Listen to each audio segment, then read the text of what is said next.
Hello everyone, welcome to Ansar ji की study. जैसा कि आपको लोगों से दिख रहा होगा कि हम लोग का क्लास किस चीज़ का चलने वाला है। तो आपको पता है डेली हम लोग प्रीवियस ईयर क्वेश्चन, प्रतियोगी परीक्षा में पूछे गए प्रश्न का क्लास चलता है और हम लोग देखते हैं कि आखिर पेपर में पूछा क्या जाता है। और आपको बता दें बच्चों, जो प्रतियोगी परीक्षा में पूछे गए प्रश्न है उसमें से 70 से 80% प्रश्न वही बार बार रिपीट होता है। इसीलिए हम कहते हैं कि आपको ये मॉक टेस्ट देना बहुत ज़रूरी है और आप क्लास ज़रूर देखिए। इससे आपको बहुत पेपर में हेल्प मिलेगा और आपको पता चलेगा कि पेपर कैसा आता है। क्लियर है? तो चलिए, आपके सामने क्वेश्चन है, बताइए एबेल पुरस्कार 2020 से किसे सम्मानित किया गया है, नहीं किया गया था, ये बताइए। और पहले तो आपको बता दें कि जो गणित का नोबेल है ये इसी को कहा जाता है, एबेल पुरस्कार को, ठीक है। और सबसे पहले 2019 में जो करेन ओलेनबेक हैं उन्हें दिया गया था, ये अमेरिका के थे। और 2020 में हिलेल फूरस्टेनबर्ग और ग्रेगरी मार्गुलिस को दिया गया था, जिसमें एक ऑप्शन है, आपका ऑप्शन नंबर सी दिख रहा है, हिलेल फूरस्टेनबर्ग। और ये गणित में दिया जाता है, ये आप सबको पता है। और आपको कमेंट बॉक्स में एक आंसर ये बताना है, आपसे क्वेश्चन है कि 2021 में नोबेल पुरस्कार किसे दिया गया है, वो आपको कमेंट बॉक्स में बताना है। चलिए अगला प्रश्न देखते हैं। अगला प्रश्न आपके सामने है कि प्रसिद्ध खजुराहो स्मारक समूह का निर्माण किसके द्वारा कराया गया था। ये मध्य प्रदेश में है। और बताइए इसको निर्माण किसने करवाया था।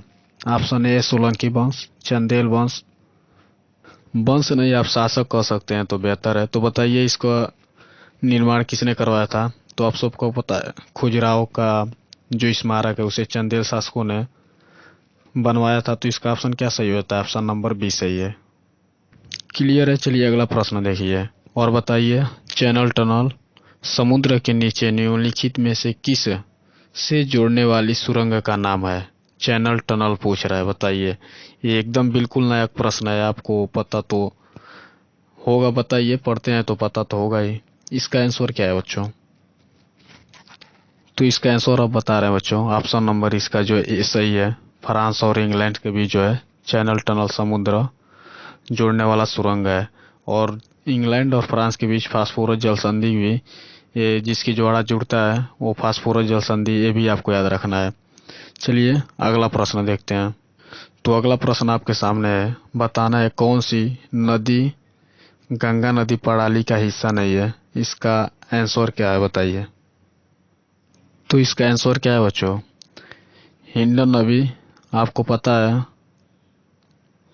कि ये चंबल की सहायक नदी है। नहीं, यमुना का सहायक नदी है बच्चों, और यमुना गंगा की सहायक नदी है। क्लियर? तो ये तो इसकी है सोन, ये तो आके मिलती ही है, आपको पता है, पश्चिम जाती है और जाके मिलती है पश्चिम की तरफ बहते हुए। और मंदाकिनी ये भी है जहाँ अलकनंदा के साथ मिलती है। तो इसका आंसर आपका बी सही होता है, धनसिरी इसका हिस्सा नहीं है। क्लियर? तो चलिए अगला प्रश्न देखिए।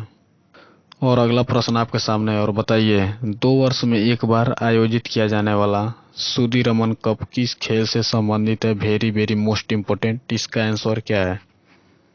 तो इसका आंसर बच्चों आपका ऑप्शन नंबर सी सही है, बैडमिंटन से संबंधित है सुदीरमन कप। और नारंग कप, चड्डा कप, ये सभी जो है इसी से संबंधित है।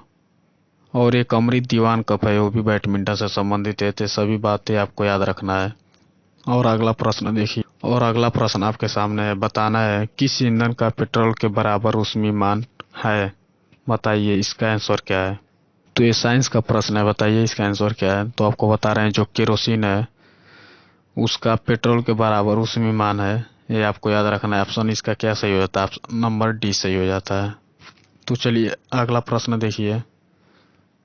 और अगला प्रश्न आपके सामने ही है, बताइए अंजुम मोदगिल का संबंध निम्नलिखित में से किस खेल से है। बच्चे हम लोग जब से टेस्ट दे रहे हैं, आपको पता है, देख रहे हैं हम लोग काफी प्रश्न जो है खेल से पूछा जा रहा है। तो इसका मतलब क्या है बच्चों, हम लोग जो खेल से संबंधित ट्रॉफी उन लोग को उसको याद करना ही बेहतर है। तो आप सबको उसको याद करिए आप सभी। और याद कर लेंगे तो उतना ही अच्छा होगा। देख रहे हैं आपका क्वेश्चन हर मतलब शिफ्ट में क्वेश्चन पूछा गया है और ये सभी पूछे गए प्रश्न है। और इसका आंसर आपको याद रखना है ऑप्शन नंबर सी से, ये शूटिंग से संबंधित है। चलिए अगला प्रश्न देखिए और बताइए इंटरनेट के संदर्भ में निम्नलिखित में से कौन सा एक प्रोटोकॉल नहीं है। इसका आंसर क्या है। और ये पूछा गया प्रश्न है तो इसका आंसर आपका ऑप्शन नंबर सी के साथ चले जाइए, पीपीटी जो है वो प्रोटोकॉल नहीं है। चलिए अगला प्रश्न आपके सामने है और बताना है कौन सा संगठन वैश्विक प्रतिस्पर्धा सूचकांक नामक वार्षिक रिपोर्ट प्रकाशित करता है। बताइए, बहुत अच्छा प्रश्न है। इसका आंसर क्या है। तो इसका आंसर आपका ऑप्शन नंबर ए सही हो जाता है, विश्व आर्थिक मंच द्वारा जारी किया जाता है।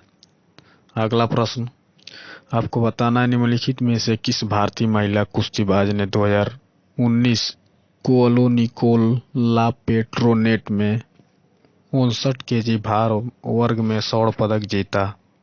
अब आप देखेंगे तो कहेंगे 2019 का यह प्रश्न है। तो आपको हम बार बार बता चुके हैं कि आपको मतलब प्रश्न कैसे आते हैं उस चीज से अवगत कराना है। तो आप देख सकते हैं कि कैसे कैसे प्रश्न पूछा गया है, इस तरह से आप तैयारी करिए, ठीक है।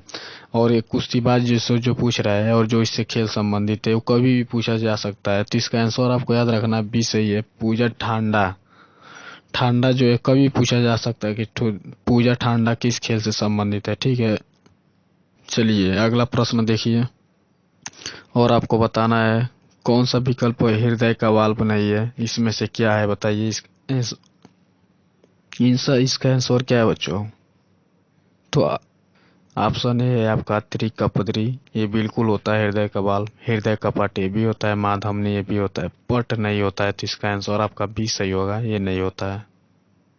चलिए अगला प्रश्न देखिए और बताइए मुगल सम्राट डैश ने आलमगीर की उपाधि धारण की थी। कौन सा जो शासक है जो आलमगीर की उपाधि धारण की थी। इसका आंसर क्या है बच्चों। ऑप्शन नंबर बी सही है, औरंगजेब जो है आलमगीर की उपाधि धारण की थी। चलिए अगला प्रश्न देखिए और आ रही है आपका अगला प्रश्न। बताइए डैश का जलडमरू मध्य भूमध्य सागर को अटलांटिक महासागर से जोड़ती है। बताइए कौन सी जल संधि है। और ये आज का काफी इजी प्रश्न, मतलब काफी हल्का प्रश्न है। बताइए इसका आंसर सबको पता होगा। ऑप्शन नंबर डी सही है, जिब्राल्टर जो जल संधि है उसे भूमध्य सागर को अटलांटिक महासागर से जोड़ती है। चलिए अगला प्रश्न आपके सामने है, गेहूं की उच्च उपज वाली किस्मों को पहली बार कहाँ विकसित किया गया था। बिल्कुल मतलब बहुत काफी इंपोर्टेंट प्रश्न है बच्चों। बताइए इसका आंसर क्या है। और इसका आंसर है बच्चों आपका ऑप्शन नंबर डी, मैक्सिको। याद रखिएगा, पूछा गया प्रश्न है और पूछा जाएगा। क्लियर। चलिए अगला प्रश्न देखिए और बताइए निम्नलिखित नेताओं में से कौन सा हिंदुस्तान सोशलिस्ट रिपब्लिकन आर्मी का संस्थापक सदस्य नहीं था। ये आपको बताना है। तो बिल्कुल इजी प्रश्न है। अजय घोष ये बिल्कुल थे, जतिन दास, भगत सिंह ये सभी थे, लेकिन बदरुद्दीन तैयब जी नहीं थे। तो इसका आंसर क्या है बच्चों। आपका ऑप्शन नंबर डी सही हो जाता है। लेकिन ये पूछा जाता है कि भारतीय राष्ट्रीय कांग्रेस के प्रथम मुस्लिम अध्यक्ष कौन थे। तो कौन थे। तो बदरुद्दीन तैयब जी, ये आपको याद रखना है। अगला प्रश्न आपके सामने है, निम्नलिखित में से CYB रेड्डी के साथ इंडियन फ्रीडम पुस्तक का लेखन किसने किया था। बताइए इसका आंसर क्या है। तो इसका आंसर आपका ऑप्शन नंबर डी सही है, GR रेड्डी। और CYB रेड्डी के साथ दोनों ने मिलकर इंडियन फ्रीडम पुस्तक लिखे थे। क्लियर है। तो इसका आंसर आपका डी सही हो जाता है। चलिए अगला प्रश्न बताइए और आपको बताना है यूनेस्को द्वारा निर्मित मानवता की अमूर्त सांस्कृतिक विरासत प्रतिनिधि सूची में थेथरस समुदाय को किस विशेषता के कारण शामिल किया गया है। और इसका आंसर आपका सही हो जाता है। बताइए इसका आंसर क्या हो सकता है। तो इसका आंसर आपका सी सही हो जाता है, पीपल और तांबे के बर्तन बनाने के कारण इसमें शामिल किया गया है। क्लियर। इसका आंसर आपका सी सही हो जाता है और ये पूछा गया प्रश्न है, आपको ये भी याद रखना है। अगला प्रश्न आपके सामने है कि कंप्यूटर और संचार प्रौद्योगिकी के संबंध में 1 मेगाबाइट किसके बराबर होता है। बताइए क्या है। इसका आंसर क्या है। तो आंसर तो सबको पता होगा लेकिन जरूर गलती करेंगे आप। बताइए इसका आंसर क्या है बच्चों। तो इसका आंसर आपको याद रखना है, ऑप्शन नंबर ए सही है। 1 मेगाबाइट में 1024 किलोबाइट होता है, इसका ऑप्शन ए सही है। चलिए अगला प्रश्न देखिए और बताइए, पुस्तक द पैराडॉक्सिकल प्राइम मिनिस्टर पुस्तक के लेखक कौन है। और ये वेरी वेरी मोस्ट इम्पोर्टेंट प्रश्न है, इसका आंसर क्या है आपको जल्दी से बता दीजिए। तो इसका आंसर आपका शशि थरूर। इसका आंसर बच्चों आपका शशि थरूर हो जाता है, ऑप्शन बी सही है। और इन्हीं के द्वारा लिखा गया एन एरा ऑफ डार्कनेस पुस्तक, ये भी आपको याद रखना है। और चलिए आज का लास्ट प्रश्न देखिए और बताइए, कौन सा चुनाव आयोग का महत्वपूर्ण कर्तव्य नहीं है। इसमें से कर्तव्य बताना है, चुनाव आयोग का नहीं है कौन सा कर्तव्य। इसका आंसर क्या है, तो ऑप्शन ए है प्रत्यक्ष चुनाव, ये तो कराता ही है चुनाव आयोग।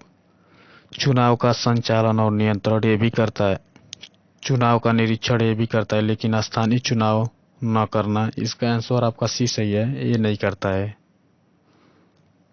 तो बच्चों ये रहे आज के प्रश्न। सेशन कैसा लगा कमेंट बॉक्स में जरूर बताइएगा, और अच्छा लगा हो तो एक लाइक और सब्सक्राइब जरूर करिए। फिर मिलते हैं अगले दिन। और अगर पिछले वाला वीडियो नहीं देखे हैं तो आप जाके देख सकते हैं, प्लेलिस्ट में काफ़ी महत्वपूर्ण प्रश्न कराए गए हैं। क्लियर। तो अपना ख्याल रखिए और पढ़ाई अच्छे से करिए। फिर मिलते हैं अगले दिन। Thank you so much.